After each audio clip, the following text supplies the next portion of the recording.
ನೀವು ನೋಡ್ತಾ ಇದ್ದೀರಿ, ಇದು ಮಧ್ಯಪ್ರದೇಶದ ಜೀವನದಿ, ಪವಿತ್ರ ನದಿ.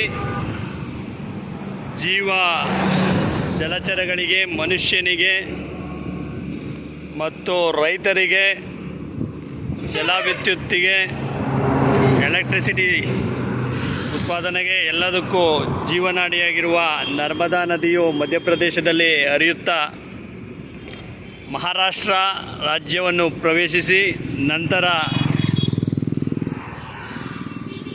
ಗುಜರಾತ್ನಲ್ಲಿ ಸ್ವಲ್ಪ ಭಾಗ ಹರಿದು ನಂತರ ಅರಬ್ಬಿ ಸಮುದ್ರವನ್ನು ಸೇರುವ ನರ್ಮದಾ ಪವಿತ್ರ, ನಮ್ಮ ಭಾರತದ ಪವಿತ್ರ ನದಿಗಳಲ್ಲಿ ಒಂದಾದ ನರ್ಮದಾ ನದಿ.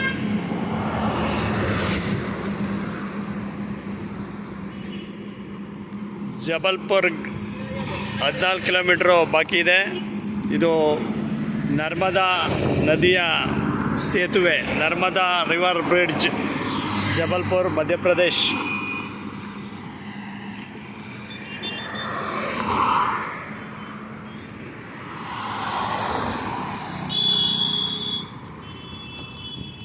ನಮ್ಮ ನರ್ಮದಾ ನದಿಯ ಸೇತುವೆಯ ಮೇಲೆ ಮೈಸೂರಿನಿಂದ ಮಹಾಕುಂಭಮೇಳ, ಅಯೋಧ್ಯೆಗೆ ಸೈಕಲ್ ಜಾಥಾ.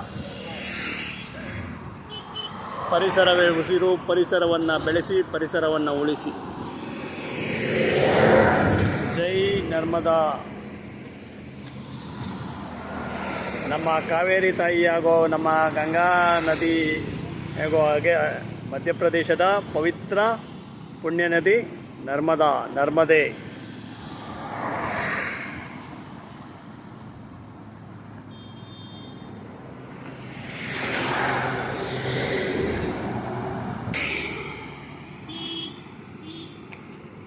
ನರ್ಮದಾ ನದಿಯ ಸೇತುವೆಯ ಮೇಲೆ